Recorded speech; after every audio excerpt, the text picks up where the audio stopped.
Hello everyone, welcome to my channel Deepti Deepam world. तो हम कर रहे थे आर्मी पब्लिक स्कूल का क्लास 3 का मैथ सॉल्यूशन सॉल्व कर रहे हैं। हम फ्रैक्शन चैप्टर कर रहे थे। तो फ्रैक्शन चैप्टर में हमने चैप्टर का 7.1 7.2 कर लिया था, ऑलमोस्ट डन हो गया था एक्सरसाइज। अभी हम 7.3 की ओर बढ़ रहे हैं। तो 7.3 में देखिए क्या दिया हुआ है। ये रहा बुक, तो बुक दिखाती हूँ।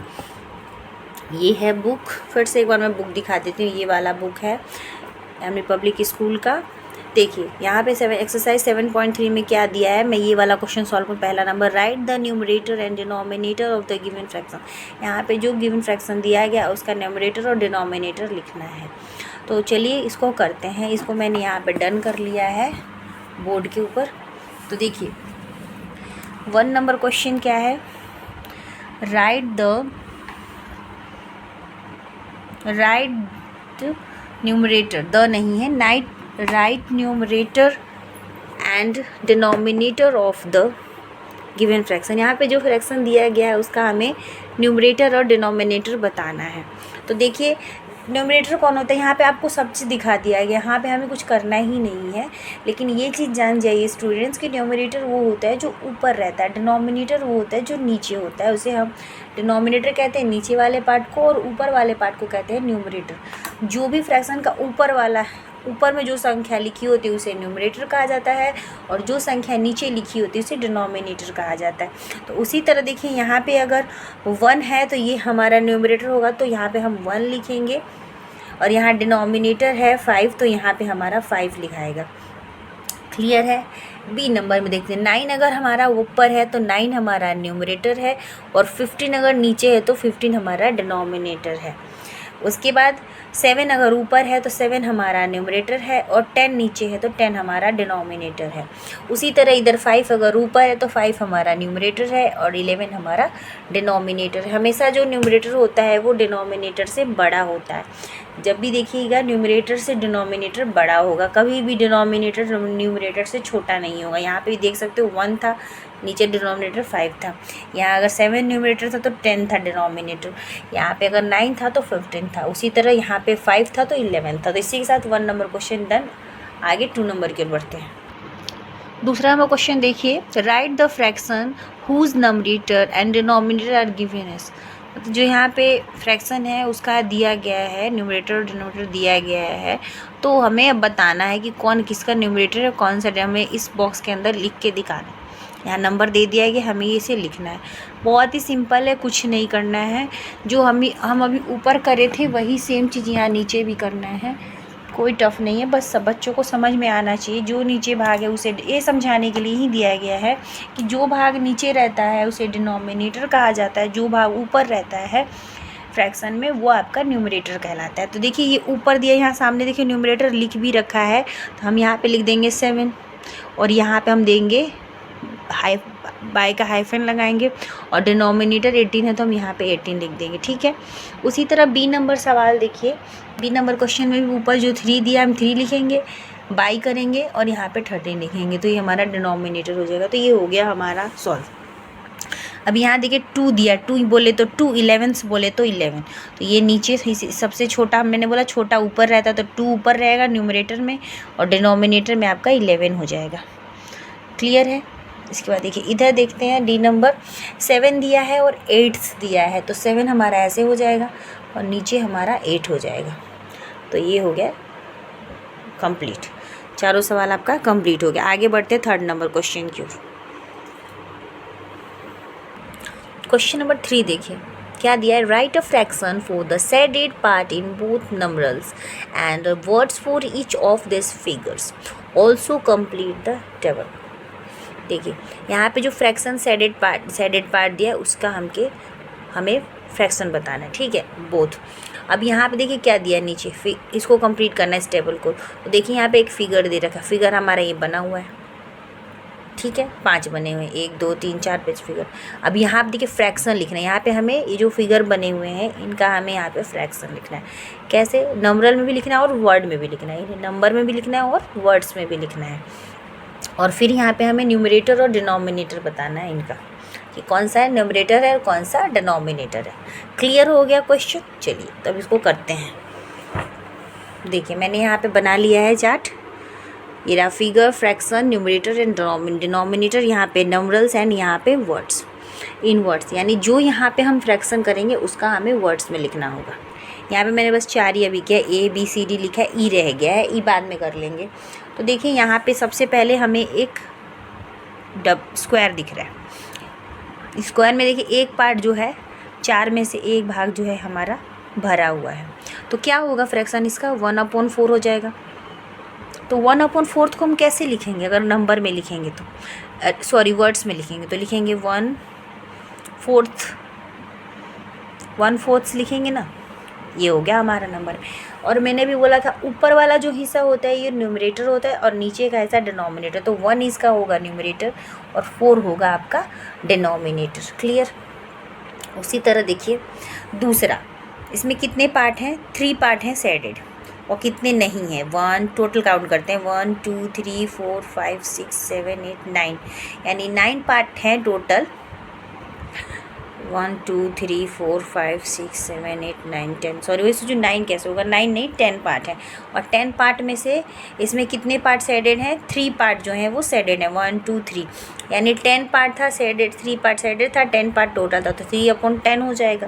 तो इसको हम नंबर में कैसे लिखेंगे, 3/10 ऐसे लिखेंगे। अब ये ऊपर वाला हिस्सा क्या होता है, न्यूमरेटर, और नीचे का डिनोमिनेटर, तो यहाँ लिखेंगे 3, न्यूमरेटर के पास 3 और डिनोमिनेटर के पास हम लिखेंगे 10। क्लियर। आगे बढ़ते हैं सी नंबर क्वेश्चन की ओर।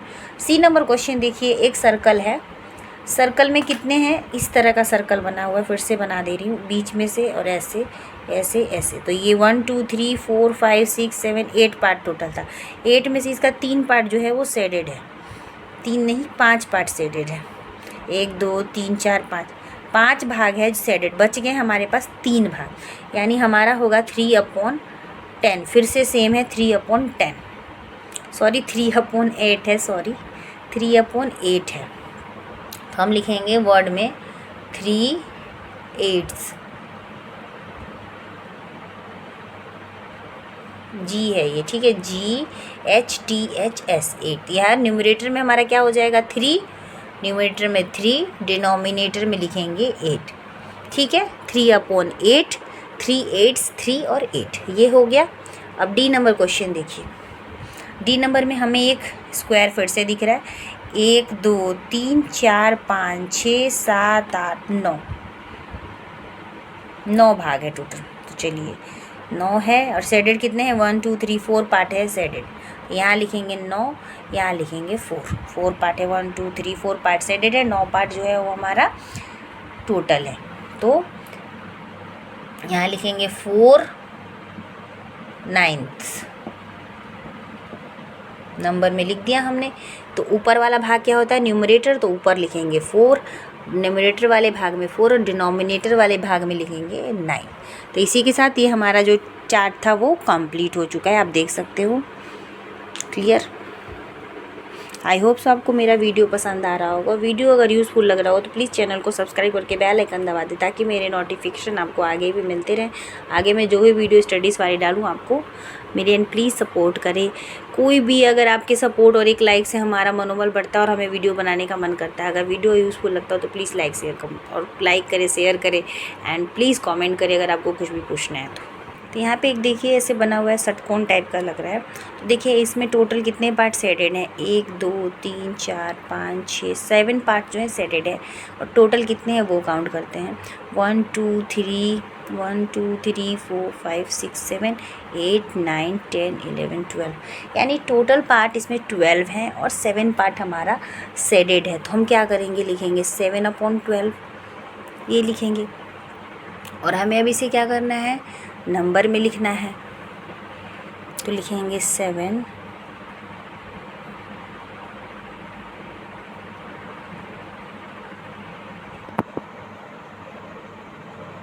12 हो गया।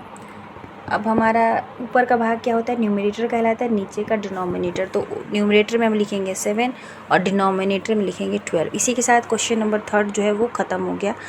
इसका 3 हमने आगे बनाया, 4 हमने ABCD और E नंबर रह गया था तो अभी बना लिया। सो आई होप आपको वीडियो पसंद आ रहा होगा। आगे बढ़ते क्वेश्चन नंबर 4 की ओर। क्वेश्चन नंबर 4 देखिए क्या कह रहा है, read the word problems and solve in your notebook. पढ़ना है और इसे अपने नोटबुक में सॉल्व करना है। तो क्या दिया है देखिए 4 का ए नंबर, ए सुरेख has a 3 pairs of black shoes, यानी एक सुरेख है उस पर 3 यानी 3 पेयर जो है 3 जोड़े काले जूतों के हैं, और and 4 pairs of brown shoes, और 4 पेयर्स हैं 4 जोड़े हैं आपके ब्राउन शूज़ के। तो बोल रहे हैं what fraction of the shoes are black, shoes are black, यानी ब्लैक शूज़ का हमें फ्रैक्शन यहाँ बताना है। तो हम कैसे करते हैं, जो टोटल रहता है उसे हम डिनोमिनेटर में लिख देते हैं, और जो पूछा जा रहा है हम उसको ऊपर लिखेंगे। तो यहाँ पे क्या पूछ रहा है, सिर्फ ब्लैक शूज़ का फ्रैक्शन पूछ रहा है। तो टोटल कितने पेयर्स है, दोनों को अगर पेयर्स मिलाया जाए तो चलिए सवाल सॉल्व करते हैं। तो हम मान लीजिए कि एक ये सुरेख है, सपोज मान लिए हमने यहाँ पे एक सुरेख है, तो 1 पेयर 2 पेयर 3 पेयर, ये हो गया ब्लैक का, 1 पेयर 2 पेयर 3 पेयर 4 पेयर। तो ये हो गया आपका ब्राउन का, ये ब्राउन वाले का है और ये आपका ब्लैक वाले का है। तो टोटल क्या पूछ रहा है, हमें ब्लैक का निकालना है fraction of the shoes are black. तो यहाँ पे देख सकते हो 3 pairs of black shoes, 4 pairs of brown shoes. तो इन दोनों को जोड़ दीजिए तो 7 हो जाएगा। तो 7 पेयर्स हो गया, 7 पेयर्स आर टोटल शूज़। ठीक है, ये हो गया, that's wise black shoes fraction क्या होगा 3/7, कि 3 था इसलिए 3/7, ये हमारा हो जाएगा आंसर। क्लियर हो गया। आगे बढ़ते क्वेश्चन नंबर 2 की। बी नंबर क्वेश्चन देखिए क्या कह रहा है कि Anwar has a 10 pencils with him, out of them 4 are coloured, what fraction of the pencil is coloured. कह रहा है कि अनवर के पास 10 पेंसिल है, यही कह रहा है ना, उसके पास ही है। तो ये मान लीजिए 1 पेंसिल 2 पेंसिल 3 पेंसिल, अनवर के पास 10 पेंसिल है, इसमें से उसके पास 4 पेंसिल जो है वो क्या है, कलरफुल है, कलर वाले हैं, मतलब कलर वाले हो सकते हैं कि हो सकता है ड्राइंग पेंसिल। तो 4 हैं, तो पूछ रहा है कि what fractions the pencil is colour. ठीक है, क्वेश्चन ये पूछ रहे हैं कि कलर वाली पेंसिल का फ्रैक्शन बताना है। तो लिख सकते हैं अनवर हैज़ 10 पेंसिल्स, हो गया। तो यहाँ हम लिख सकते हैं फ्रैक्शन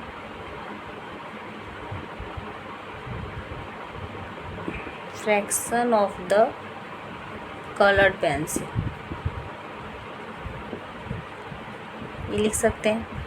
तो अब मान लीजिए टोटल कितने थे 10, तो नीचे हमारा 10 लिखाएगा, और 4 कलर वाले पेंसिल है तो ऊपर लिखा जाएगा। तो ये हमारा हो जाएगा आंसर 4/10, फ्रैक्शन यही होगा ना।